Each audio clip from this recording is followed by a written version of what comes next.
Hi all, this is Vijay Patil, Assistant Professor, Department of Mechanical Engineering, Vivekananda College of Engineering Technology, Puttur.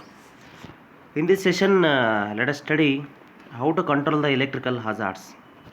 Hazards are usually defined as anything which is going to cause huge damage to the property, or it may lead to the injuries, or it may lead to the permanent death to the workers. So that is nothing but a hazard.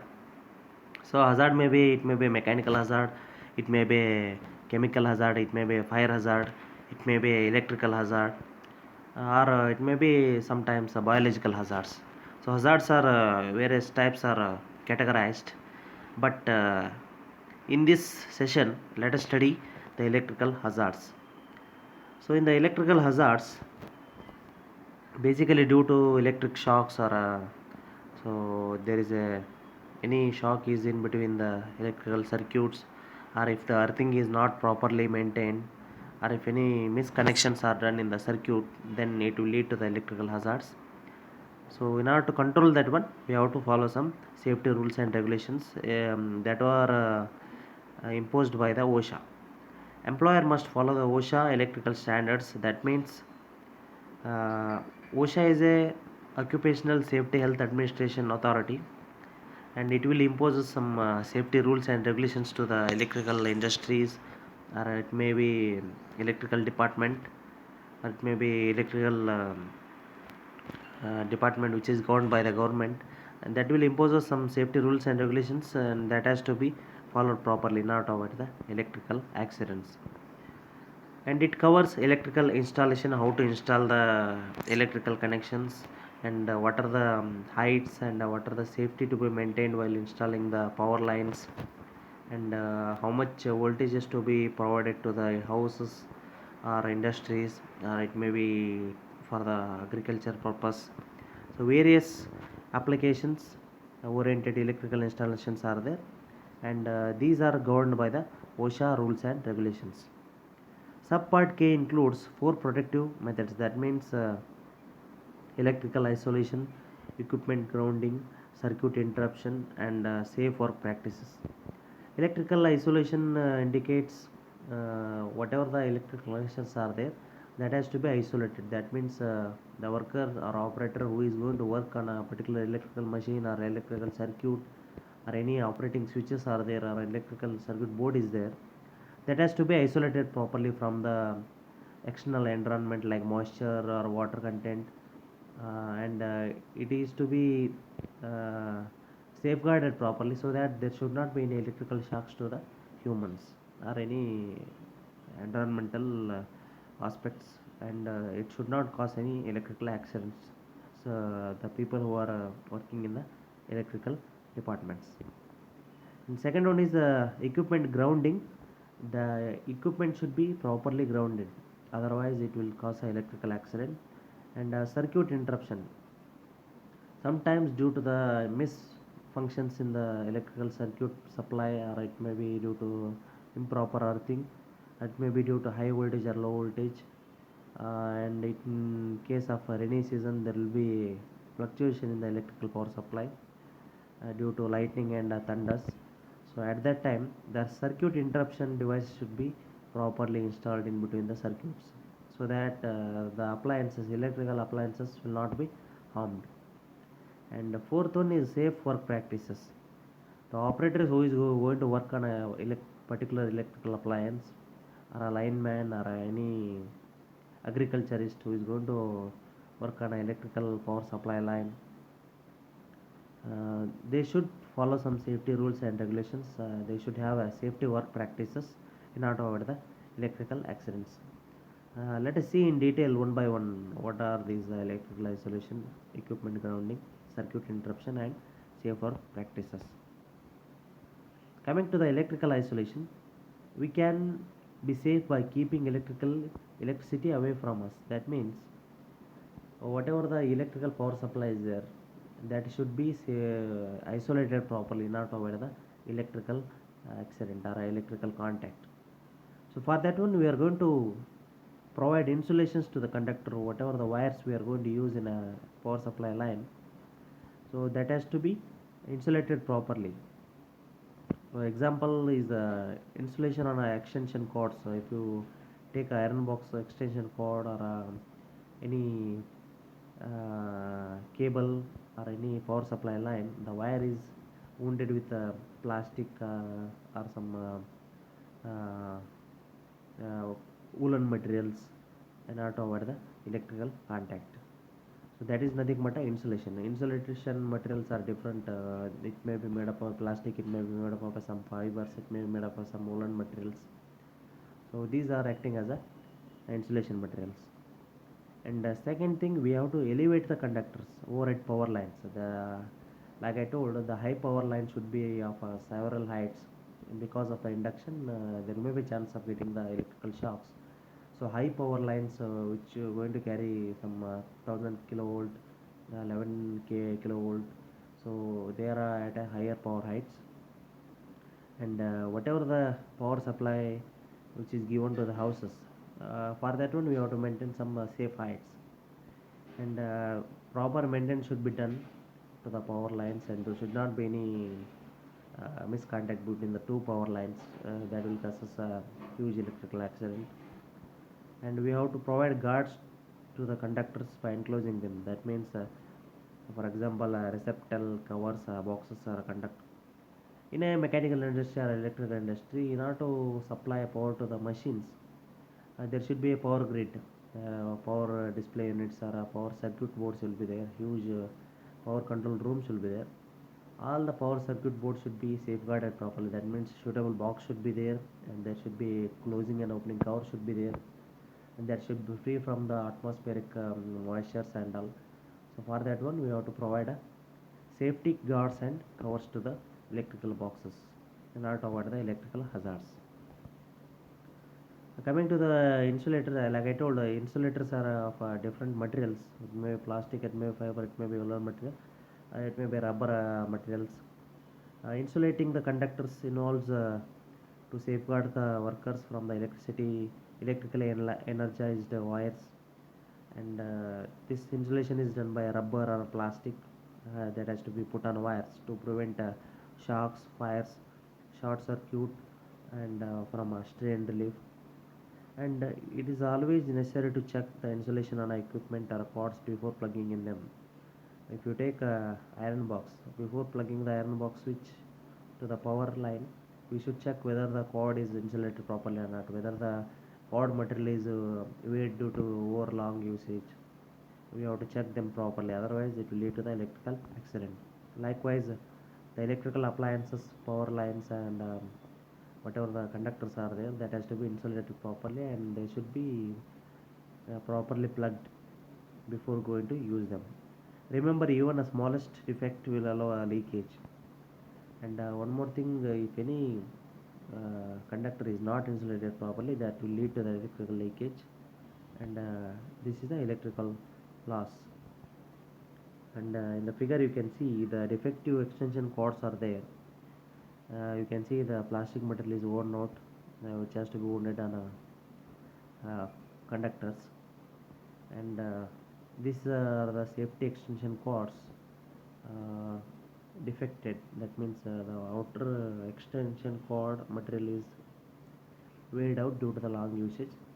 So these kind of extension cords has to be avoided before going to use the electrical appliance. Defective cord incident, that means if you take one case, here you can see in the figure the worker is attempting to climb the scaffold with an electrical drill. You know that a scaffold is made of a metallic material, and drill's cord was damaged to bear the wire showing, and the bare wire is contacted to the scaffolding. Worker is dead. That means, as I told, before going to use any electrical appliances like a drilling machine or any machine, or iron box, or if any electrical appliance is there, that has to be checked properly before going to plug to the power line. In this figure you can see the metallic scaffold is there, and the wire is not insulated properly, and the insulation material is weighed out, so the wire material is going to come in contact with the scaffold, and that will cause the electrical shock to the worker who is going to climbing on that one. So that will lead to the electrical accident that may lead to the injuries to the human body or permanent death. So that's why it's very important. And one more important parameter is elevating the conductors. The second way to safeguard our workers from electrically energized wires is by elevating them. Wires are often elevated by a power company, and it is always necessary to check the location of the overhead lines before you begin work each day. All the power lines should be separated properly, that has to be insulated properly. They have to maintain several heights. And remember, never allow yourself or your tools or materials you are working with within 10 feet from energized lines. Usually, the lineman who is going to operate on power lines, they will carry some tools, spanners or testers or some metallic tools in order to repair the power lines. They will carry usually in their pockets. Usually they have a suitable consciousness. They should keep the that tools, metallic tools, and they should maintain a 10 feet distance from the energized power lines in order to avoid the electrical conduction. So otherwise it may lead to the electrical accident to the operator. So it is necessary to keep the 10 feet distance or a safe distance from the power lines. And the lineman or operator who is going to work on power lines, he should wear the safety personal protective equipments. He should wear the suitable rubber shoes, and he should wear the hand gloves, and he should carry some testing devices, testers and all. And while operating on high power lines, the main line should be cut off before going to work on that one. Working near overhead lines. Clearance of worker and any equipment, tools, materials, scaffold near uninsulated line is 10 feet. Suppose you are going to work near the power line. In this figure, you can see the hazardous condition. That means the worker is going to work on a particular house. Some problem is in the electrical connection of a house, but there are power lines are there near the houses. So this is a hazardous condition. So at that condition, whatever the ladders or scaffold you are going to place on a house, that should be at a safe distance. 10 feet distance should be maintained, and the workers who is going to carry the equipment or tools or materials near the scaffold, that those to be insulated properly, and they should maintain a proper safe distance in order to avoid the electrical accident. And one more thing, this is on a hazardous condition. You can see in the figure there are three high head power lines are there, three wires are there, and you can see the height of the scaffold. That is almost near the power line conduction. So that means the scaffold is going to touch the power line. So even though the scaffold is not going to touch the power line due to the induction of a high power line power supply, the scaffold will come in contact with the electrical shocks. That will lead to the death of a worker. So in the figure you can see the worker who was attempting to move the scaffold made contact with the 7200 volt line. You can see the imagine whatever the power which is going to flow in a wire is 7200 volt. That means that much high power line is there, and worker is going to move the scaffold. That will cause the death of a worker. So that's why it's very important, and the worker should be very careful while moving the scaffold or ladder near the high power lines. They should maintain a proper distance. If unavoidable conditions are there, and if the power lines distance is not able to maintain, at that time the power supply should be cut off by instructing the electrical department authority to cut off the stop the power supply line for a time being, and the worker can operate. After that one they can switch the power supply. So like this they can take care of the electrical accidents.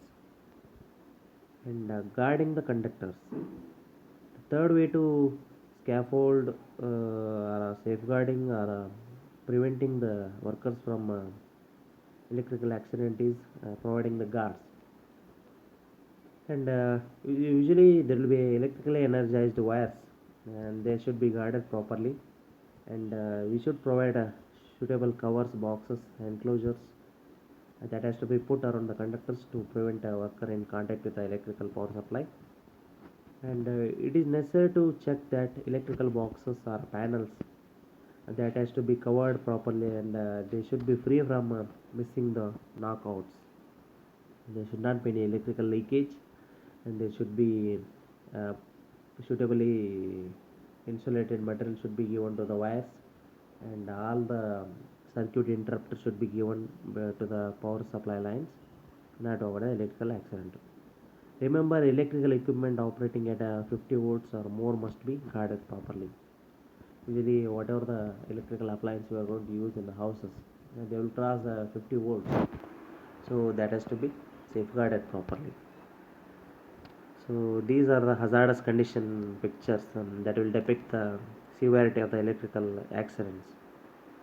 See, in the first figure you can see some extension cords are there, and they are exposed to the outer environment. There not be any safety followed, and it is not guarded properly. Any external cover or guarding cover is not there. Yeah, this will lead to the accidents. In the second figure you can see the power supply unit, and that is not covered properly, that installed properly, and all the wires are misplaced here and there. If any person unknowingly, if he step out the wires, that will lead to the death of a human. And this is the severity condition. We can imagine how the electrical accident will happen, whatever will be its severity. And these are the figures depicts the wires are unevenly arranged, no proper installation, and there will not be any insulators are there, and they are not guarded properly. So these picture depicts, so definitely this will cause the electrical accident if the guarding are not provided to the conductors properly, and this will lead to the huge damage to the uh, people surrounding that place, or it may damage, it may sometimes it will provide heavy shocks to the operator or a person who is going to come in contact with the electrical power supply, and that will lead to some fire accidents sometimes. And coming to the equipment guarding, we can be safe by providing a separate or low resistance pathway for electricity, and sometimes grounding is very important, that will lead to the electrical accident. That means grounding gives the stray current. That means whenever there is a electrical shocks are there, high voltage, low voltage conditions are there, any malfunctions are there in the power supply. At that time, the unwanted power will go to the ground, so that will not cause any electrical accident or electrical shocks to the operator. That's why grounding is very important. Grounding acts as a part of the circuit. If grounding is not there, if any worker or operator is working on a electrical appliance, at that time he will become the part of the conductor. That's why he will get the shocks. The grounding is provided properly. At that time, the person or operator will not become a part of the conductor, and there will not be any electrical shocks. That's why grounding is very important. Next question comes: can you rely on grounding?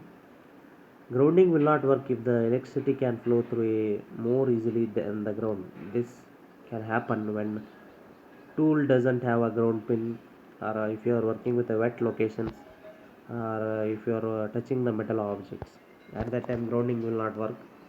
And at that time, you should take care whether the tool should be grounded properly or not, and you should not work in wet conditions, and you should not touch the metal objects. So at that time grounding will not work. You should take care while working with the electrical appliances. These things you have to be keep in your mind. What must be grounded? All the circuits and extension cords should be grounded properly, and all non-current carrying metal parts, and portable, semi-portable tools, equipments, unless double insulated, they should be grounded properly. Do not eliminate the ground. In the two switches you can see the grounding switch is or a grounding element is removed. So at that time you became the next best path for the electrical power supply flow. That means whenever a grounding is not there, the person will come in contact with the electrical power supply and he will acting as the conductor for the electrical flow. At that time that will lead to the electrical shock. So these kind of switches to be avoided which are not grounded properly. And do not reverse the polarity. That means when there will be a connecting line, there will be a neutral line, there will be a grounding line, and you should not alter the polarity. You should not change the polarity, and that will lead to the electrical shocks. In the next session, we'll study the circuit interruption. Thank you one and all. Have a good day.